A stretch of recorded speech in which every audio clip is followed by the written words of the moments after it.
gonna be moving to our week 3, tama na, week 3 na of our current series. It's called The Road Out. Ayan. Pero bago po tayo magsimula, I would like to greet you Merry Christmas, di ba? Pakakagay, di ba? Ayan, alam mo tingnan natin mo, Merry Christmas. Ayan, di ba? Ayan, Merry Christmas. So, kailan nga ba yun? 3 days, nung Wednesday to Saturday, to Friday pala, Wednesday to Saturday, I was in a kids church ministry staff equipping. So nung last day, nung September 1, that was Friday, they asked me to have the raffle, to facilitate the raffle, di ba? So nung pagpasok ko dun sa stage, pagkakit ko sa stage, sabi ko, Merry Christmas, diba? And meron mga foreign friends, mga foreign delegates, nagtataka sila, bakit Merry Christmas? Parang September pa lang.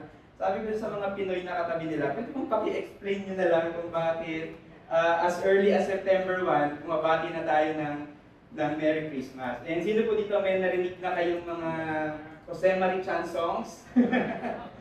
Ayan, yung nakasilip ka agad sa Facebook. Jose Marie Chan songs. And speaking of songs, meron pong 3 bata na nag-uusap-usap. And sabi po nung isang bata, alam mo, yung lolo ko napakagaling kumanta. Bakit? Si Jose Marie Chan ba yung lolo mo? Hindi, pero magaling siyang kumanta. Pagkatapos niyang kumanta, yung mga tao, nag-standing ovation, nagpalakpakan for 5 minutes straight. Ganon kagaling. Kaya parang palakpakan. Sabi nung pangalawang bata, wala pala yung lolo mo sa lolo ko eh. Hindi pala magaling kumanta yung lolo mo eh. Yung lolo ko kumanta, alam mo ba kung gaano katagal yung standing ovation? 10 minutes. Doble nung sa lolo mo. Walang-wala yung lolo mo. Mas magaling yung lolo ko. Sabi nung pangatlong bata, wala pala yung mga lolo nyo sa lolo ko eh. Yung lolo ko, kumanta, yung mga tao, nagtayuan, pagkatapos niyang kumanta, 30 minutes, standing ovation, nagpalakpakan. Bakit? Ganun ba kagaling yung lolo mo? Hindi, sintonado. Kaya nung natapos siya, tuwang-tuwa yung mga tao, nagpalakpakan sila, di ba? So, sometimes, ganun po tayo mga Pilipino eh, 'di ba? Yung gusto natin, yung yung applause, 'di ba? Parang pinapakita natin kung gaano tayo kagaling, kung gaano tayo kahusay through applause, through likes. Pag mas marami yung likes, mas marami yung shares, mas marami yung mga ganung bagay, it seems like parang mas magaling tayo. But si God, He is different. And what God will do is He will be sending out plagues to Egypt kasi yung plagues it shows the power of God. 'Di ba? Pinapakita noon na si God ang pinakamakapangyarihan, and in fact, yung pangalawa is it shows the judgment of God. Okay, pinapakita po dito ni Lord yung judgment ni God sa mga Egyptians at sa mga gods ng Egypt. Okay, and God was telling na ako lang yung totoong Diyos, I'm the real God, there is no one that comes close. And in fact, there's no other God other than me. And yun pangatlo, ang reason kung bakit meron pong mga plagues na pinadala si Lord, it's because of God's redemption of His people. Kasi gusto ni Lord na makita ng mga Israelites yung kanyang power, yung kanyang ability as a God, na hindi sila totoong Diyos. Itong mga Diyos na sinasamban nyo, ako lang ang totoong Diyos. And God would show His redemption of His people. And speaking of redemption, ang gagawin po ni Lord is He's always gonna set apart a people. So basahin po natin yon in Exodus chapter 8. Pwede po bang tumayo tayong lahat as we read the Word of God? Exodus chapter 8, verses 20 to 24. So please, you can use your Bibles on your chairs. Exodus 8, 20 to 24.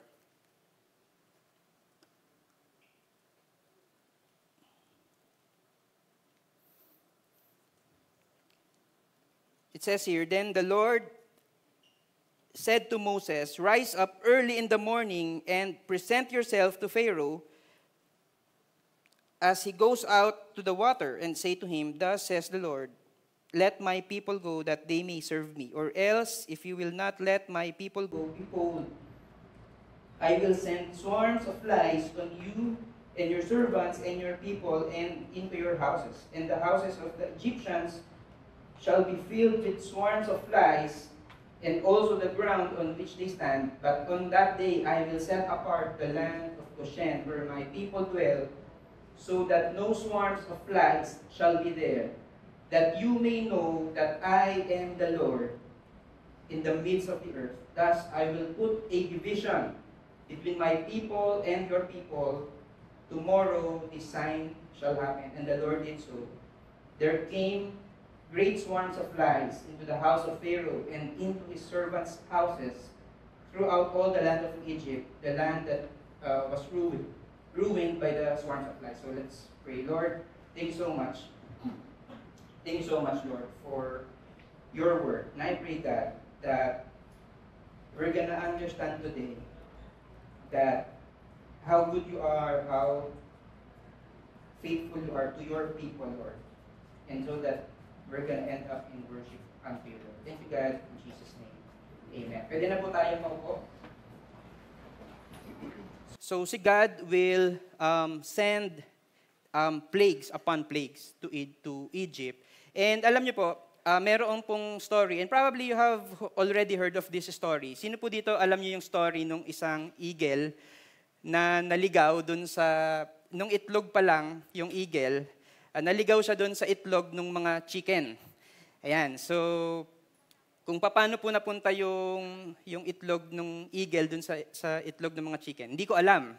Okay, but eventually, anong nangyari? Nag-hatch na lahat. So yung naging eagle na siya, ay nag-hatch na yung itlog ng eagle, and then yung itlog ng mga manok.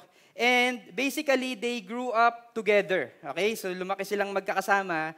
And dahil yung eagle, ang lagi niyang nakikita ay yung mga manok. So ano yung naging attitude niya, ano yung naging mindset niya? Isa siyang manok, di ba? So dapat iba siya kasi yung eagle, he can fly higher. Malinaw yung mata niya and kaya siya parang what do you call that? Predator siya, di ba? Kaya niyang mag-hunt ng kanyang mga prey. Whereas yung chicken, hindi ganoon, di ba? Ano po yung kayang gawin ng chicken? Masarap silang i-adobo. Yan. Yun yung characteristic ng chicken. Just like the Israelites, yun pong mga Israelites have been in Egypt for 400 years. Okay, so ganun po sila katagal. And di ba, kapag naalala niyo po ba in your history classes, yung pong mga Spaniards are here in the Philippines for more than 300 years, di ba? Kaya ang dami nung impluwensya ng mga Espanyol dito sa Pilipinas. Kung halimbawa, yung apelido nyo, sino po ba yung meron ditong apelido na Spanish name, di ba? Spanish yung inyong apelido.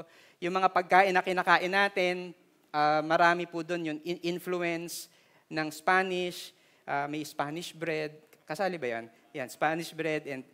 And meron mga words, di ba yung language natin, mga Spanish, meron po tayong mga words that we use in Spanish. And so, hindi lang po yung mga words, hindi lang po yung mga external things. Even the values, even the tradition that we have, ang dami po nun galing sa mga Spanish. So, ganun din po sila. So, ano ba yung nangyari dun sa mga Israelites? Nagkaroon sila ng mga tradition, nagkaroon sila ng mga mindsets na pang Egyptians. Okay? So, meron po akong nakitang website, nakalagay dito, top 100 Egyptian gods and goddesses. Ang dami, di ba? Top 100 pa lang yan. Ibig sabihin, meron pang mas madami. So ito, kinuha lang nila yung top 100. And imagine, yun pong mga Israelites have been in Egypt for 400 years. Some of them are already worshiping those gods. Diba? Yun, ganun. Kasi 400 years, ibig sabihin yung tatay mo, yung lolo mo, yung mga ninuno mo, nandoon na sa Egypt for all of their lives. So, naging malaki yung influence ng Egypt sa mga Israelites. So, nagigets po ba? Yan. And what would God do? God would send plagues. Bakit? Kasi, kung natatandaan niyo po, 2 weeks ago, we talked about God bringing the Israelites into the promised land. Importante na dalhin sila ni Lord sa promised land because God wants to change their identity as a people. Pero hindi lang po yung external things ang kailangang mabago. Kailangan yung heart magkaroon din ng change. Tama po ba? Internal yung dapat na change. Ayan. So tayo din, ganun din tayo. Kapag binabago tayo ni Lord, kailangan ang change is internal. Hindi lang po yung circumstances, hindi lang po yung mga ginagawa natin, hindi lang yung nag-join ka ng ministry tapos okay ka na. Hindi lang yun. It's really the heart that God changes. And so as God changes what's inside our heart, then yun pong external things that we do, nagre-reflect po dun yun, yung what happened in our hearts. So what will God do? God will show or God will bring 10 plagues to Egypt. So ito po yung mga plagues. Yan, ito pong unang 3 pinag-usapan natin last week. So sino po dito nandito kayo last week? Ayan, di ba pinag-usapan natin to that God turned the water from the Nile River into blood. And yung frogs, nagpadala si Lord. Yung gnats, nagpadala si Lord.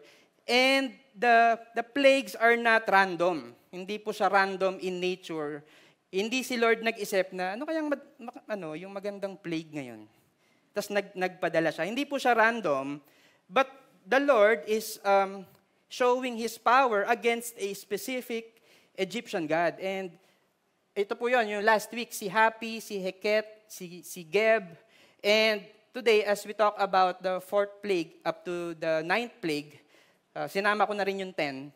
So, the Lord will bring flies, yung death ng livestock, yung boils, hail, locusts, darkness, up to the death of the firstborn. And God is showing His power against these gods. Si Kepri, pagka po tinignan nyo yung mga stone carvings and the history books, isa po siyang God with the head of a fly. So, kaya pinadala ni Lord mga flies. Di ba? So, ito ba yung God na wino-worship nyo? So, nagpadala si Lord ng mga langaw. Diba? So, si Hathor, ayan, God with a head of a cow. Diba? So, anong ginawa niya? Yung livestock namatay, yung mga cows and all of the livestock namatay. Yung boils, ayan, nagkaroon ng boils. Si Isis is the goddess of medicine. So, nagkaroon sila ng sakit. And so on and so forth, up to the last plague. So, nagigets po ba? God is trying to show His power against all of these gods because God is changing the hearts of the Egyptians, of the Israelites rather. Diba? And ang ginagawa po ni Lord doon, sinisira niya yung kultura, yung mga mindsets na nabuo sa puso ng mga Israelites because God would redeem His people. And ganun din po yung ginagawa sa atin ni Lord as God changes us and makes us more and more like Him. Meron po tayong mga idols in our hearts that God will destroy and God will change so that we can be more like Jesus. So sino po dito, you want to be more like Jesus? Diba? Of course, yun po yung gusto natin. We want to be more like Jesus. And so, first thing that I want to share us, if we want to be more like Jesus, is that God set His people apart. Ito po yung first point. Na si God, siya po yung nag-set apart ng kanyang people. So, Exodus 8, ito po yung nagpadala si Lord ng 4th plague, yung plague of the flies. Verse 22 says, "But on that day, I will set apart." Yan, set apart the land of Goshen, where my people dwell, so that no swarms of flies shall be there, that you may know that I am the Lord in the midst of the earth. Thus I will put a division between my people and your people. Tomorrow this sign shall happen. So literally, okay, ano po yung nangyari? Doon sa unang 3 plagues, nadamay yung mga Israelites. Okay, pero on the 4th plague, ano po yung nangyari? Sabi ni Lord, sige, magpapadala ako ng flies, but on that day, this time, I will set apart the land of Goshen. Kung nasaan nandun yung mga Israelites. Okay, so set apart, hindi po sila nadamay dito, and this will go on until the 7th plague. So 4th, 5th, 6th, 7th plague. Yung 8th, 9th plague, there's no mention of that. But 10th plague, so next week, abangan nyo kung ano yung mangyayari. Pero ang point po dito is, na-set apart, kayang-kayang gawin ni Lord yon. Di ba, hindi po ito yung parang yung mga langaw, pinadala niya, tapos yung mga langaw, bahala na kayo kung saan nyo gustong pumunta. So may nagpunta dun sa mga Egyptians, may nagpunta dun sa Goshen, kasi walang authority si Lord. Hindi po ganun. Di ba, meron po siyang authority, meron po siyang control, including dun sa mga flies. So that's why God was able to set apart His people from the plagues. And ito pong pattern na ito will actually continue, hindi lang po sa mga plagues, but even across the history of the Israelites. Makikita nyo po doon kapag binasa nyo that God has really set His people apart. Di ba? For example, fast forward, itong mga Israelites, pagdating po nila ng Promised Land, ang leader na nila noon ay si Joshua. So, God will protect them. Meron pong mga inhabitants yung Canaan. Imagine, kung home court advantage, may home court advantage na sila because yung mga inhabitants are already settled there, hindi sila galing sa travel, hindi sila pagod from all of the traveling, and nakapag-establish na sila ng kanilang mga sistema at ng kanilang mga army, and so on. Pero God will protect them. Di ba? God, anong gagawin anong ginawa ni Lord nung time ni Joshua? Pinaikot lang sila dun sa camp. Di ba? Pinaikot lang sila 7 times. On the 7th day, magtorotot kayo. Di ba? And God protected them. God showed His providence over the Israelites. Isa pang example, nung time nung mga judges. Okay? Sino po dito nabasa niyo yung Judges in the Bible? Di ba God, merong pattern yun ang mangyayari, gagawa ng sin yung mga Israelites, and then sasabihin nila kay Lord, Lord, tulungan mo naman kami, and then God will send a judge. So, one example is Gideon. Di ba? Inaapi sila, ino-oppress sila ng mga Midianites. Tapos, God sent Gideon to help them, a judge to help them. And God will protect the Israelites. So, ganun po yung pattern. Merong protection, merong providence si God over the Israelites because sinet apart niya yung kanyang mga tao. So, nagigets po ba? So, ang iniisip ko while I was reading about this, while I was preparing about this, sa dinami-nabi ng tao at ng mga people group during that time, bakit kaya yung Israelites? Di ba? Pwede namang yung mga Hivites, Jebusites, Perizzites, Termites, yung mga ganon. Pwede namang sila, bakit yung mga Israelites? And I remember, ang lolo kasi ng mga Israelites ay si Abraham, di ba? Of course, si Israel, si Jacob, and then ang lolo ni Jacob ay si Abraham. And God made a covenant to Abraham na yung people niya that will be as numerous as the stars in the sky and the sand in the sea, ay magkakaroon siya ng ganung kadaming mga descendants. Pero itong mga descendants na ito will one day be able to go to the promised land, a land that is of their own. So naisip ko, yun yung reason. Pero naisip ko ulit, bakit si Abraham? Bakit si Abraham? So, tanungin niyo ako kung bakit. Hindi ko alam. Ito pa, isa pang bagay na pag-iisipan natin. Kasi tayong mga tao, tayong mga ngayon, modern day people, we are not Israelites or hindi tayo mga Jews. Baka meron. Meron po bang Jew dito?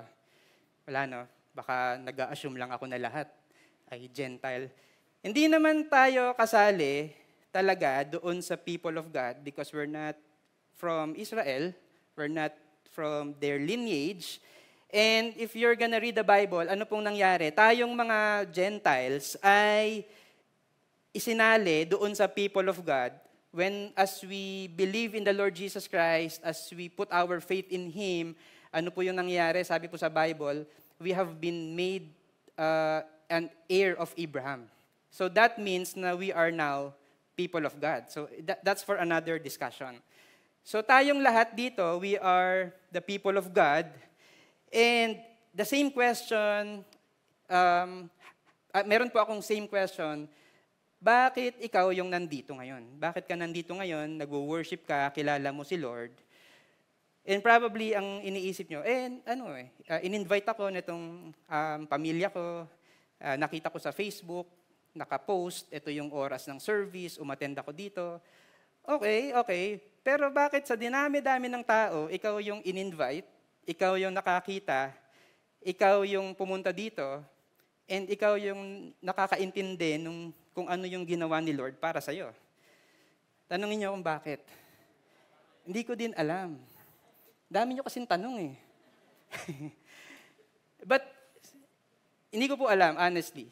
That's my answer. I don't know bakit ikaw, bakit ako yung nandito. Pero if there's one thing that I know, is that all of us are here. Abraham was chosen, and the Israelites were chosen as God's people, all because of God's grace. All because of God's grace. Hindi po dahil pogi or maganda yung katabi mo, kaya siya nandito. Diba? Sabihin mo doon sa katabi mo, alam ko, mabait ka, alam ko, pogi ka, maganda ka, pero hindi yun yung reason kung bakit ka nandito. Yung iba ayaw sabihin eh. Bakit hindi ba pogi yung katabi mo? Diba? Hindi po yun yung reason. It's grace. When we talk about the grace of God, it's not about, ibig sabihin po ng grace, it's unmerited favor. It's undeserved favor from God. Tama? It means na wala kang ginawa to earn that favor, to earn that grace. Kaya nga siya grace.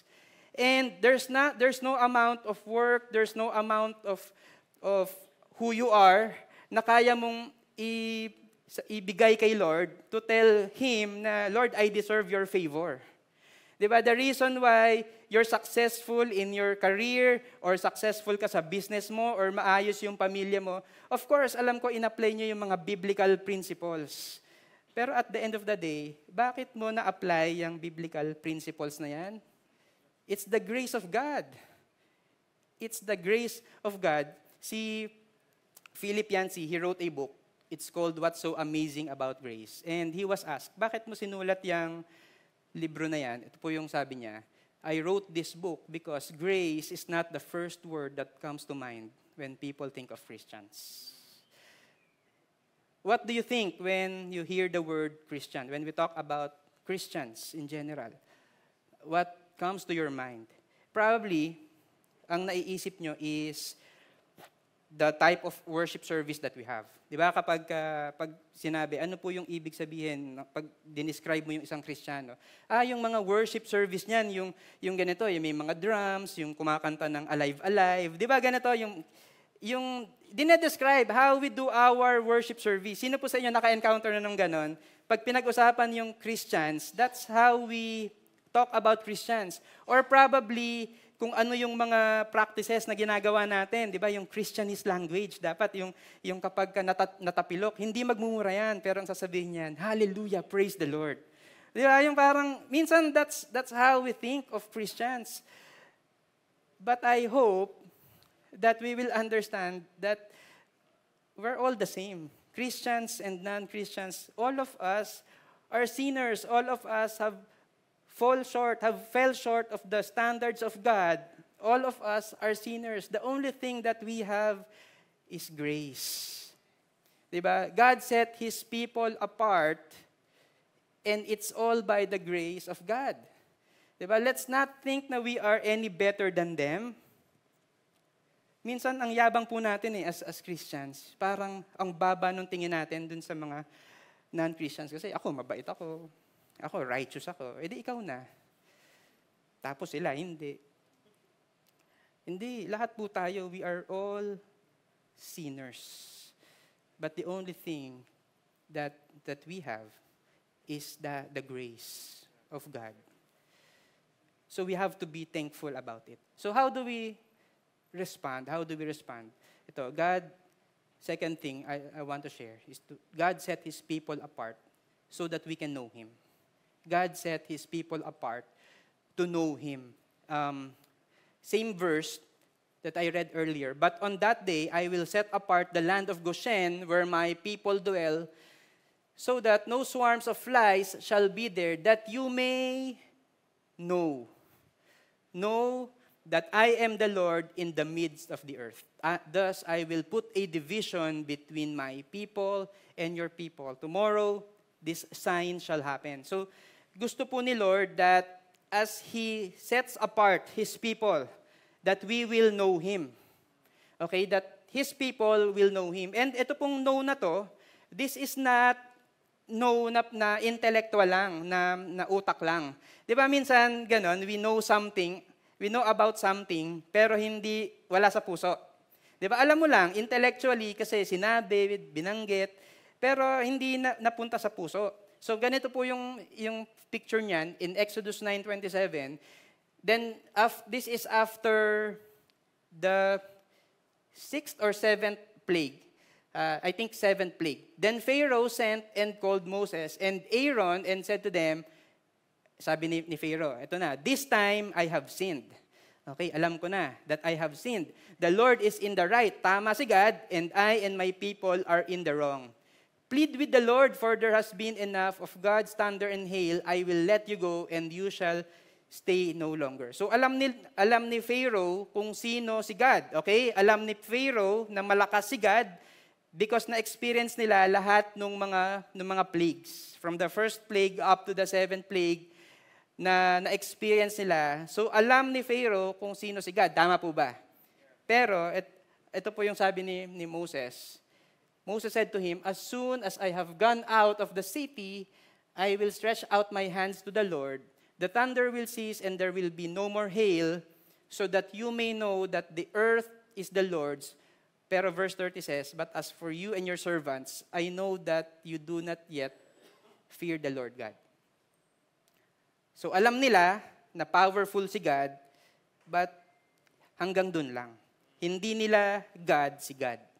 Diba? So pwede pong ganun din tayo. We know about God with all of the preachings every week. Kilala natin si Lord, naintindihan natin yung mga miracles na ginawa ni Lord, naintindihan natin yung mga, naalala niyo yung last series, even in the impossible. Alam natin lahat ng stories na yon. But the question is, nasa utak lang ba siya or napunta na siya sa puso ninyo?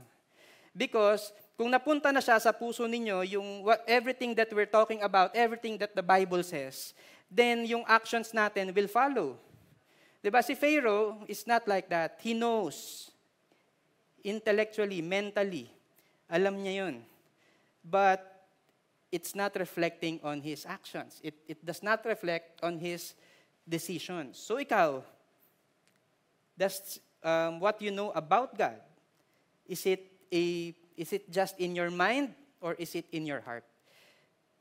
Yun pong know na ito, yung kaninang know na word, is a relational kind of know. Pagka pinag-aralan po natin yung kanyang origin, it's a relational kind of know. Because how do we know? How do we know God? As we experience Him and as we trust in Him. Diba? Parang there is a certain of knowing God. In fact, kahit nga yung katabi mo, there's a certain thing na you only get to know yung kakilala mo as you spend time with that person. Diba? Parang sa mga job applications, diba? Sino po dito HR kayo? Diba? Magsasubmit ng CV, ng resume. And nandun naman yung mga detalye. Pero it's only through the probationary period that you will really know that person. So ganun din po si God. Hindi lang, of course, we read the word, we go to our victory groups, we listen to the preaching, but there's a certain participation doon sa mga ginagawa ni God sa buhay nyo so that we can fully know Him. And it's the work of the Holy Spirit. Diba? It's the work of the Holy Spirit. It's not just intellectual. It's about being with Him and joining Him kung saan kanya dadalhin as you experience all of these things and yung protection niya and yung ginagawa niya sa buhay mo, then you will get to know who God really is. Deuteronomy 4, Deuteronomy 4. Ito pong Deuteronomy is a book written for the next generation Israelites. Okay, so yung mga Israelites na nag-travel out of Egypt, 40 years sila sa desert. So, meron ng next generation. And sinulat po, or sinabi ulit yung pong mga laws ni Lord from Exodus, from Leviticus, to the next generation. And sabi po sa Deuteronomy 4, starting from verse 33, did any people ever hear the voice of God speaking out of the midst of the fire, as you have heard and still live? And this is referring to Moses when he encountered God through the burning bush. Verse 34 says, or has any God ever attempted to go and take a nation for himself from the midst of another nation, by trials, by signs, by wonders, and by war, and by a mighty hand and an outstretched arm, and by great deeds of terror, all of which the Lord your God did for you in Egypt before your eyes? So sinasabi, ito yung history nyo. Diba? That I am God and meron bang ibang Diyos na ganun, na nag-attempt na gumawa nun? Wala. Walang ibang gumawa nun. Verse 35 says, to you it was shown that you might know that the Lord is God. There is no other besides Him. So, sinet apart ni God yung sarili niya so that we can know Him and not just know about Him, but know Him deeply, personally, on a personal level. So, okay po ba yan? Yan. And last is God set His people apart to worship Him so that we can worship God. Ito po yung nangyari. God sent the fourth plague, the plague of the flies. So, ayan, ito yun. And ano po yung nangyari? Exodus 8:25. Pharaoh called for Moses and Aaron. So sabi ni Pharaoh, all right, sige na nga, go ahead and offer sacrifices to your God. So pumayag na. Pero ang sabi niya, do it here in this land. And the command of God, the instructions from the Lord is, pumunta kayo sa wilderness so that you can worship God. Pero ang sabi ni Pharaoh, wag na kayong pumunta dun sa wilderness. Dito na lang kayo sa land, sa Egypt. Dito na lang kayo mag-worship. Okay? Pero sabi ni Moses, that wouldn't be right. The Egyptians detest the sacrifices that we offer to the Lord our God. Look, if we offer our sacrifices here, where the Egyptians can see us, they will stone us. And he insisted, we must take a 3-day trip into the wilderness to offer sacrifices to the Lord our God, just as He has commanded us. So hindi kami papayag na dito lang. Ang sinabi ni Lord ay sa wilderness. So that's where we're going and doon kami mag-worship. Okay? And anong nangyari? Nagbago yung isip ni Pharaoh, hindi pumayag. Okay, so that's what happened. So what happened, fast forward, is pinadala ni Lord yung fifth plague, the death of the livestock, and then the sixth plague, the plague of the boils. Yan, nagkaroon sila ng mga pigsa all over their bodies. And the seventh plague, which is the plague of the hail. Yung maraming mga hail na bumagsak, nahulog sa kanila. And anong nangyari? Exodus 10, verse 8. So Moses and Aaron were brought back to Pharaoh. Pinatawag na naman si Moses at saka si Aaron. Sabi ni Pharaoh, all right, go and worship the Lord your God. Okay, sige, pumunta na kayo doon sa wilderness. In the other verses, sinabi yun, sige na, doon na kayo sa wilderness, doon na kayo mag-worship. Pero nagtanong si Pharaoh, but who exactly will be going with you? Sinong kasama? We will all go, lahat kami. Our young and old, our sons and daughters, and our flocks and herds, we must all join together in celebrating a festival to the Lord. Sabi ni Pharaoh, in verse 11, never, only the men may go and worship the Lord, since that is what you requested.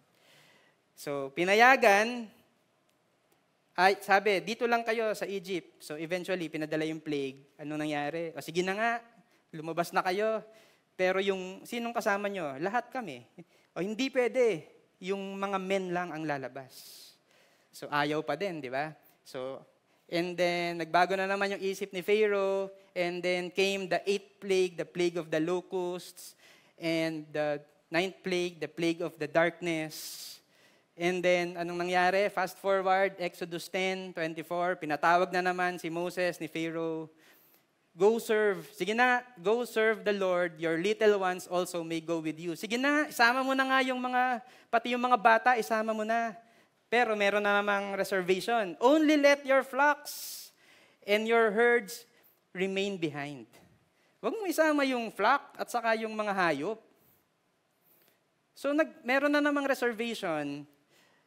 Pero sabi ni Moses, you must also let us have our sacrifices and burnt offerings that we may sacrifice to the Lord our God.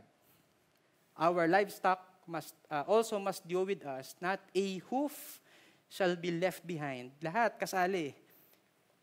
For we must take them to serve the Lord our God, and we do not know with what we must serve the Lord until we arrive there. And fast forward, the Egyptians will be able to go out of Egypt. Ang nangyari is, pinayagan sila, umalis sila lahat. And this is by the power of God. Nakaalis sila lahat. And hindi lang yon. Kinuhanan pa nila ng mga ari-arian, yung mga Egyptians. And umalis sila na mayaman out of Egypt. And nakita niyo po ba yung what the Lord requires? The Lord requires for us to worship Him in the way that He wants. Completely. Di ba kasi, sometimes what we do is we negotiate. Meron po ba dito, we negotiate with our worship unto God? Di ba ito po yung nangyari as I call the music team. We're gonna end in a while. Sometimes, ang ginagawa po natin is we negotiate with God with how we want to worship Him. This is what happened. Before I became a full-time staff, I think this was 2014. I was rejecting the idea na magpo-full-time ako, na magiging pastor ako. Sabi ko kay Lord, ayoko. So ang ginawa ko is I signed up to be part of the kids ministry. Yan. Ang reasoning ko nun is, ano bang ginagawa ng pastor? Di ba ang ginagawa ng pastor? Nagpipreach, nagtuturo. So that's exactly what I'm gonna do. I'm gonna sign up into the kids ministry so that I can teach the kids. I can preach there. Tapos, nasa isip ko pa, kapag in-invite ako nila Pastor Ray na magturo sa Victory Weekend, magturo sa Purple Book, magturo sa all of the discipleship classes, I will agree to that. Bakit? Ano bang ginagawa ng pastor? Di ba ganun din? Di ba ganun din? And so lo and behold, what I did was to sign up, was to do all of that. Pero yung intention ko pala was not really to serve God, was not really to worship God. My intention of joining the ministry is to escape what the Lord has originally called me to do. It's to negotiate. God, ayoko nito, ito na lang. Mukha din namang ganun. And sometimes, that's what we do. God wants you to worship with everything that you have. Maybe some of you, God is telling na to prioritize His kingdom over your business. Diba? And it means na we're gonna close kapag ka Sunday or mas maaga tayong magsasara tuwing gabi so that you have the time to worship God.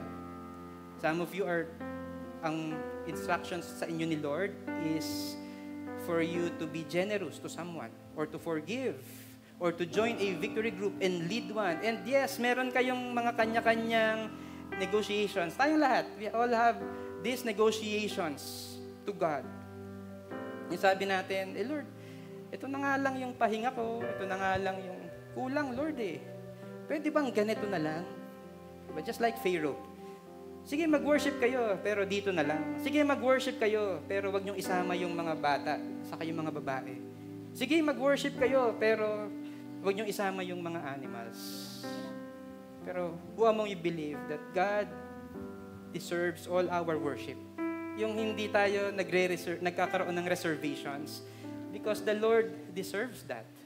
And yun pong gods of this world, the gods of this world promise success and pleasure. Kaya ang hirap bitawan ng mga bagay na gusto ni God na bitawan natin because we think that that this world will bring us success and pleasure, and it promises us that.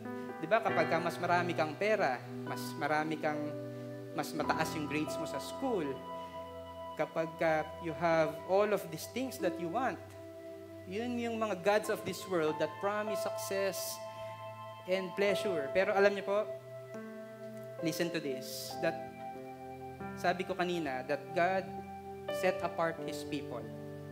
In fact, it was God who set Himself apart first from the other gods. Diba? Pinatunayan niya na siya lang yung tanging Diyos at wala nang iba, at siya lang yung powerful, and He destroyed the idea of having other gods because that is who He is. He is the only real God and there is no other God beside Him.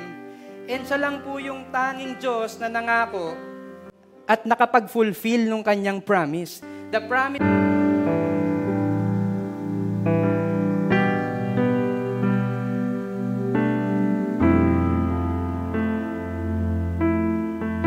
them will come short. 'Di ba? Hinabol mo yung sex, it give you pleasure, pero sandali lang. Hinabol mo yung life and yung success and yung admiration ng mga tao sa paligid mo, pero yung pleasure that it brought you is just temporary. But God is the only God who promised not really success, not just pleasure, He promised a Savior. Because that is exactly who we need. And the Savior's name is Jesus. So that His people can truly be set apart. Church, the reason why we are set apart, it's not because of the things that we do. It's not the type of worship service that we have. It's the grace of God given to us through Jesus Christ. And that alone deserves, I believe that God alone deserves our worship. Our worship. So can I invite all of us to stand up? We're gonna worship God. And as we worship God, can we thank Him? Lord, thank you that Ikaw yung unang nag-set apart so that I will know and I will understand that there is no other God apart from you. And so ang response ko is to worship you. Alright, so let's worship God.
Chains undone, heaven's won.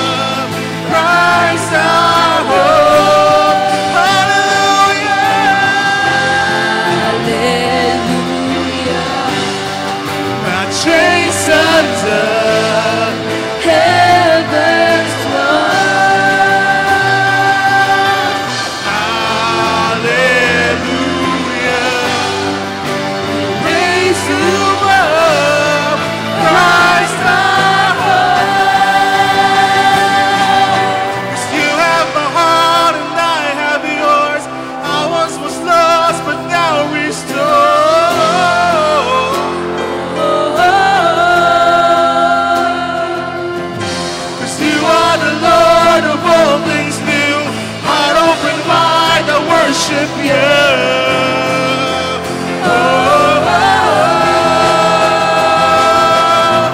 You have my heart and I have yours. I once was lost but now restored.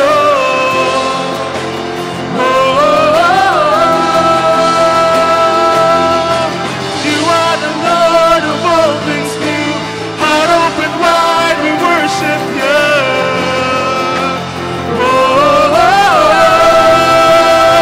We sing hallelujah.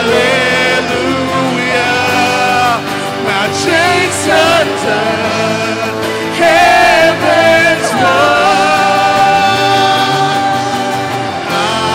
Hallelujah. We raise you up, Christ our Lord. Hallelujah. My chains undone, heaven's won. Hallelujah. We raise you up, Christ our